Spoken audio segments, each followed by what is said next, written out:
Everyone knows that cave diving's dangerous, but most people think the danger is reserved for certified divers who venture into caves no ordinary person ever would, right? Well, not always. Today's story is an alarming example of how ordinary people with no cave diving experience can still end up in a deadly situation in an underground cave. It's the story of a scenic family outing that turned into the 5 o'clock news and a caving incident nobody, least of all the victims, saw coming. This is the story of the incident at Beware Cave in 2004.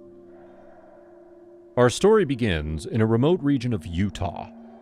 About 250 miles southwest of Salt Lake City, right along the border with Nevada, there is a small camping site called Bates Family Ranch.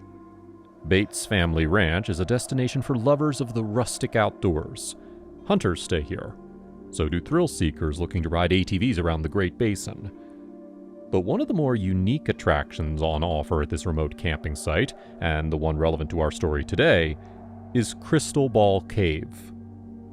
This impressive limestone cave is the Bates Family Ranch's real claim to fame.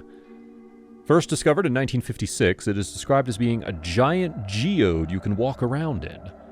All over the inside of the cave, from the walls to the ceiling to the floor beneath your feet, there is crystal. Not far from the ranch in Crystal Ball Cave, there is another cave, but this cave is different.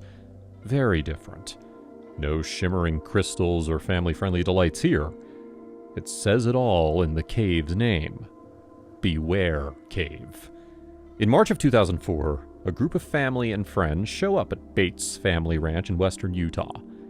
Included in the group is 34-year-old Jesus Chavarria Manriquez. Manriquez is a father of 5. His family, his friends, and he are all looking to spend a few days camping, having fun, and exploring the area. At the top of their list, the group wants to make sure to book a tour of Crystal Ball Cave. The Bates family themselves offer guided tours for free to curious visitors. Day after day, they proudly display this glistening natural marvel that makes their ranch unlike any other in the world. But Jesus Manriquez is also interested in something else, something for which there are no guided tours. He wants to find Beware Cave. He's heard it mentioned that Beware Cave is in fact the source of a freshwater spring, where the water is always a cozy 81 degrees Fahrenheit. He's determined to find it for himself. On Tuesday, March 23rd, Manriquez and his family and friends set out from Bates Family Ranch and begin the journey toward the ominous-sounding cave. They've been told it's not far, less than 2 miles. Re-emerging from the campsite reminds Manriquez and the others just how out in the wilderness they really are. The ranch is surrounded by mostly arid-looking land, sitting like a small oasis on the edge of the vast Great Basin. They drive up a winding dirt road for several minutes. A rocky peak with a distinctive shape called Spring Mountain grows taller in the foreground. They almost appear to be about to drive right up the side of it, but then they reach a sharp bend in the road. Soon, they realize it's a loop, with a gravel turnout at the apex. This is the spot. Pulling over and parking in the turnout, the group gets out and ambles toward the edge of the road, which faces the slope. Smiles quickly break out. Right by the edge of this spot along the road, there's a small body of water. It looks like a swimming pool built by nature. There's even a small waterfall trickling in on one side. But amazingly, Manriquez and the others soon discover this pool is in fact only the middle pool of a group of 3. A smaller one, roughly the size and shape of a jacuzzi, sits further up the hill. Down below, there's also a narrower pool with a steady flowing current. As family and friends begin swimming in the surprisingly warm and friendly waters of this remote oasis, Manriquez notices one other very crucial feature of the middle pool. At the other end of it, there is a cave. There are no signs marking it, but nevertheless he knows this must be it. This must be the mysterious Beware Cave. Manriquez turns to his family and friends, who are all playing or relaxing in the pool. "I'm going to explore the cave," he says. He appears to be alone in his interest. No one else joins him on his quest.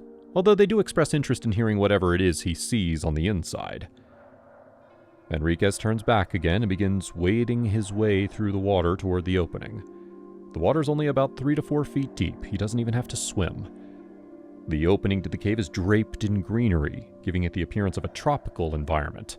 It's a striking juxtaposition to the dry, rural environment they're actually in. Ducking below the overhanging rocks, Enriquez finds a snaking pathway leading deeper and deeper toward the core of the mountain. Intrigued, he carefully edges on. But after only about 10 feet, the ceiling of the cave meets the water. He's blocked off. Skeptical, Enriquez dunks his head below the water and tries to make out what he sees. It looks like there's an opening. Maybe he can swim through it. If it goes too far and never resurfaces, he'll turn around and come back the way he came. It's risky, but Manriquez is healthy, young, and confident he can handle himself. Upon a second look, he sees that the blockage is really a kind of curtain formed by stalactites. Maybe all he has to do is dip under the stalactites and right away he'll be in breathable airspace once more. Enriquez takes a few deep breaths and plunges under the water. What he finds on the other side of the stalactites is not only more breathable air, but 30 more feet of winding underground tunnel. However, it's so dark that he has no chance of continuing. He has to return to the outside world, at least momentarily. Maybe someone has a Ziploc bag he can put his phone into and use as a flashlight. Maybe, upon hearing what he's found, his family and friends will want to join him after all. Enriquez swims back underneath the blockage and reemerges from the cave. "You guys have got to check this out," he hollers. As he'd hoped, Manriquez returns to Beware Cave with family and friends in tow. One by one, they follow his lead and swim underneath the stalactite blockade. As they wander through the ever-winding tunnel, feeling like the cast of a Pirates of the Caribbean movie, Manriquez and others reportedly start collecting rocks. The scene is remarkable. It's hard to believe that only minutes ago they were out in the desert in western Utah. It's like they've all suddenly been transported to another planet. But soon enough, members of the group start to grow uneasy. The tunnel is narrow and uncomfortably cramped. Just how far does this mysterious passageway actually go? Just how sure can they be that the water level is going to stay where it is? Manriquez's friends and family say they're turning back. Manriquez is initially disappointed, but he relents. They motion for Manriquez to come with them, but he declines. He says he wants to do more exploring and to collect more rocks. Shrugging, his friends and family turn back and start making their way out of the cave, carrying the rocks they've collected with them. Don't be too long, they warn him. After coming back out into daylight, they spend the next few minutes reacquainting themselves with the pool and tranquil scenery. But a few more minutes go by. Then a few more. Jesus Chavarria Manriquez still has not returned. That afternoon, cave management is alerted that there may be an emergency situation. Wasting no time, rescue workers rush to the scene. There, they find the panicked friends and family of Jesus Chavarria Manriquez. Entering the cave, rescuers must contend with the same stalactite formation. They wind their way down the same otherworldly tunnel. Eventually, they find him. 34-year-old Manriquez is unconscious and he's not breathing. His body is wedged in the passage. Amid the sinister flashing of ambulance lights, Manriquez's friends and family are told that he has been pronounced dead, the victim of an apparent drowning. This devastating news breaks across the region, with promises of more information once it becomes available. Yet even today, answers remain undiscovered as to the exact nature of Manriquez's untimely death. Special attention has been given to the stalactite blockage which had to be traversed underwater, and understandably so. It increased the degree of danger at least tenfold.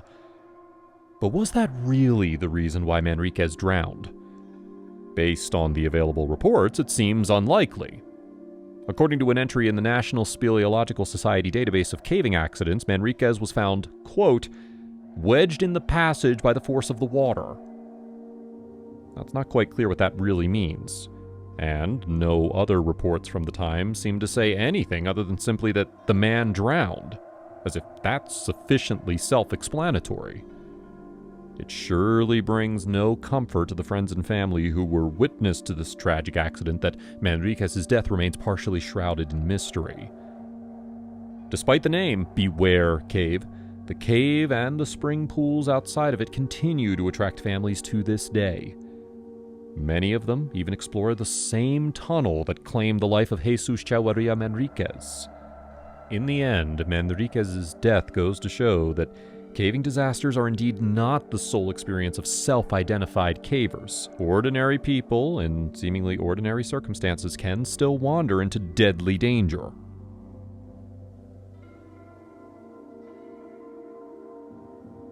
Some disaster stories involve famous locations, and they grab the world's attention for that reason. But some of the wildest disaster stories actually fly under the radar simply because they take place in remote areas and involve landmarks that 99% of people have never even heard of. Today, we're going to look at the latter type of story.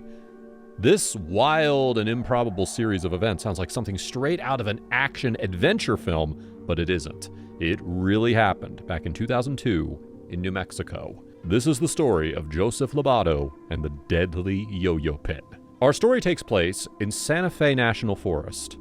Santa Fe National Forest is a 1.6 million acre expanse of protected land in the northern part of New Mexico. The entire forest is high in elevation, never dropping below 5,000 feet and reaching as high as 13,000. It is a popular hiking destination with scenic river gorges, mountain slopes, and lots of what the USDA calls primitive wilderness. Perhaps what they're referring to is the fact that Santa Fe National Forest is located in a very remote region of the United States. The nearest major city is, of course, the state capital, Santa Fe. But despite being such a well-known city, Santa Fe is not actually very large. Less than 90,000 people live there. Beyond that, New Mexico's biggest city, Albuquerque, is over 100 miles away to the south. To the north, east, and west, Santa Fe National Forest looks out across hundreds of miles containing no major cities. The forest sits in the middle of a large swath of the continent where population density is low and nature still reigns supreme. In May of 2002, Santa Fe National Forest has been temporarily closed. The reason is simple. It's fire season. Fire season is a persistently vulnerable time for the forest. For example, the forest will be closed again later on for the exact same reason in May of 2018, and again in May of 2022. Now, while the forest is a popular hiking and camping destination, it is far from being a world-famous U.S. destination like Yosemite or the Grand Canyon. Shutting down the forest does not spark outrage or widespread dismay among the international community. In fact, most people probably don't even know the forest is closed. But one person who surely does know is 29-year-old Joseph Lobato, and he has a plan. He's going to sneak in. May 16th, 2002 is a Friday. Lobato picks up his girlfriend on the way out of town. Together, the pair drive towards the outskirts of Santa Fe. Within just a few miles, they pass out of the city and into a seemingly endless expanse of patchy, rolling, dry land. Most of the drive out to Santa Fe National Forest looks like this. Every mile you cover takes you deeper and deeper into the remote wilderness, and further from the nearest urban center. After about 20 minutes of driving, Lobato exits Route 84 and turns left onto Los Alamos Highway. Along this road, they wind their way east, crossing over the Adawi Bridge and the Rio Grande. About 13 miles later, Lobato makes another left, this time onto Puye Road. This takes the couple gradually out into the mountains. Though strangely, thanks to the city of Santa Fe having one of the highest elevations of any American city, the drive actually takes the couple downhill. Eventually, after much more winding, they arrive at the entrance to Santa Fe National Forest. Normally, a ranger in a small toll booth would collect admission fees and issue passes. But of course, the park is closed. This is where the element of mystery starts to come into play. How do Joseph Lobato, his girlfriend, and his vehicle all get into a state park that has been mandatorily shut down? One possibility is that he simply never encounters any obstruction along the way. Another is that just past the toll booth, cones or temporary fencing have been put up to block the road. Lobato could either move such fencing out of the way or simply park in front of it. Either way, the couple continues driving out completely alone into the vast, empty expanse of Santa Fe National Forest. Before them lies a 1.6 million acre expanse of nothing but wilderness. Now, although breaking the law is not something to condone, especially in regard to a protected forest during fire season, it is admittedly hard not to see the appeal. For the pair, it must feel almost like a return to Eden. As they wander their way through the forest, they begin noticing another extraordinary feature of the forest's landscape, namely, its volcanic formations. These impressive rocks come in all manner of sizes, often in strikingly unusual shapes. It is unknown by anyone, perhaps not even the couple themselves, how long they ultimately spend in the forest before they arrive at their critical location, but eventually, somehow, some way, they do. The location is an ancient volcanic vent roughly 30 feet in diameter. This literal hole in the earth is estimated to drop at least 130 feet down. Other estimates have it as far down as 170 feet. The discrepancy in estimates shows you just how often people are venturing down into it in the first place. As a matter of fact, the vent is so remote that very little information about it even exists in the public record. Two things we know for sure is that it has a name, Pankey's Crater, aka Yo-Yo Pit, and that it is only accessible to high-clearance vehicles, meaning it is well off the beaten path for most visitors. At some point, not long before arriving at the vent, Lobato parks his vehicle, and the couple sets out to explore on foot. Standing at the mouth of this deep, intimidating chasm, the pair both feel a surge of anxiety. With the car motor turned off, and nothing but nature for miles and miles in every direction, all they hear while they gaze into the abyss are the tranquil, distant chirpings of the forest itself. It's a magical moment, maybe the highlight of their excursion. That is, until all of a sudden, Joseph loses grip of his phone. In a surreal flash, Joseph fumbles the device, and the couple watches as it flips and twirls straight down into Yo-Yo Pit. Stunned, at first, neither one knows how to react. Between the two of them, this is the only phone they brought with them. Then, suddenly, Lobato springs into action. To his still reeling girlfriend's disbelief, he's running back toward the car. A minute or two passes. It feels much longer than that. Then Joseph returns. He's carrying a spaghetti-like jumble of equipment that he's just retrieved from his vehicle. As he lays it out on the ground near the lip of Yo-Yo Pit, the specific assortment is revealed. He's brought 2 ropes, a nylon tow strap, a come-along, pulleys, and some heavy-duty chain. With horror, she realizes what her boyfriend is thinking. Is he really going to do what she thinks he's going to do? Don't worry, he assures her. I've done this sort of thing before. In truth, although Lobato is definitely an outdoorsman and a lifelong daredevil, he has no experience with anything that could be called caving. He also neglects to mention that the ropes he's just dug out of the back of his car were purchased at a hardware store, and they are not designed for rappelling or climbing. Using a nearby tree, Joseph is able to wrap the tow rope around to form a girth hitch, from which he suspends the pair of ropes down into the pit. Although it might be hard to see from above, the ropes do in fact reach all the way to the bottom. Joseph gives the ropes a firm tug and shrugs. They seem pretty tight. With his girlfriend peering through her closed fingers, Joseph Lobato holds firmly to the pair of ropes and backs his way over the edge. Once there is no more ground left to walk on, he leans backward, trying desperately not to look behind him, and lowers his foot, placing it against the wall of the vent. So far, so good. Joseph may be using the leverage of a nearby tree, but there's a significant difference in the way he's using the ropes from what constitutes normal safety practice. Joseph has no harness. He's simply in street clothes, holding the rope with his bare hands. Slowly, Joseph crawls his way backward. The lip of Yo-Yo Pit grows taller and taller above him. His anxiety-riddled girlfriend can't bear to watch, and yet she can't look away. To give an idea of just how far below Joseph the floor of the pit is, imagine standing on the roof of a 17-story building. You're high enough that passing traffic on the street below can barely hear you, even if you were to yell through a megaphone. Now, imagine hanging over the side, clinging to some rope you bought at a hardware store. Every step backward along the wall is treacherous. Despite his girlfriend and the sky beyond gradually disappearing above him, Joseph still hasn't reached the bottom. According to later reports, Joseph's girlfriend estimates that he's about halfway down, some 85 feet from the surface and some 85 from the floor, when he loses grip of the rope.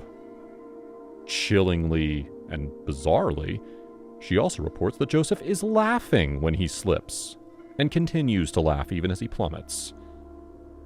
Although Joseph has totally lost control of his makeshift caving apparatus, he's not in total freefall. Trying desperately to hold onto the rope as he slips, he sustains major rope burns on his hands and his arms. Joseph hits the floor of Yo-Yo Pit with a sickening thud. But astoundingly, he continues to laugh, even post-impact. His voice echoes up from the belly of the chasm. His girlfriend, who is convinced she is trapped inside some twisted nightmare, yells frantically, trying to confirm if he is okay. Joseph yells back that he thinks he's broken his arm. Well, if true, this is really bad news. Getting back out of the pit was already going to be much harder than climbing down into it, and Joseph hadn't even been successful in doing that. Climbing up out of the pit with one arm would be downright impossible. With no phone, their options for calling for help are limited. She realizes that taking the car and searching for a payphone is probably the only way to get help, but she doesn't want to leave Joseph alone and in pain. There must be something they can work out, some way they can work together and get Joseph back out again. After a few minutes, Joseph has more bad news. He yells up from the bottom of the pit that he can no longer feel anything in his back. Joseph's tone is different now, more panicked. He's still maintaining an attitude that everything will be all right, but there's fear in his voice that wasn't there before. A few minutes after that, Joseph calls up with even worse news. Not only is his arm broken, and not only has he lost all feeling in his back, but now he's struggling to move. In fact, he soon discovers that he's unable to move at all. At this point, Joseph breaks. He realizes he's in critical condition and that he needs medical attention as fast as possible. His cry to his girlfriend is unambiguous. Get help now. Scrambling, she snatches Joseph's keys off the loose gravel that surrounds the gaping Yo-Yo Pit. Trying her best to stay focused, she runs to the car and begins driving back in the direction they came. In 2002, her best bet at finding help fast is by locating a payphone. But with no way to navigate the sprawling forest other than sheer intuition, this takes a while. Several excruciating hours, as a matter of fact. Finally, a 911 call comes in from a payphone located near Santa Fe National Forest. Search and rescue crews rush to the area. Eventually, they find the remote volcanic vent where Joseph Lobato remains trapped, some 45 to 55 yards below the surface. When emergency personnel stand at the edge of Yo-Yo Pit, they can only just make out the shape of Lobato lying at the bottom. They call out to him, but eerily, they get no response. Multiple crew members rig the pit and start rappelling down, making the same harrowing journey as Lobato had, only this time with proper equipment. They reach the bottom, and soon they reach Lobato, who remains unresponsive. Soon, they confirm the worst.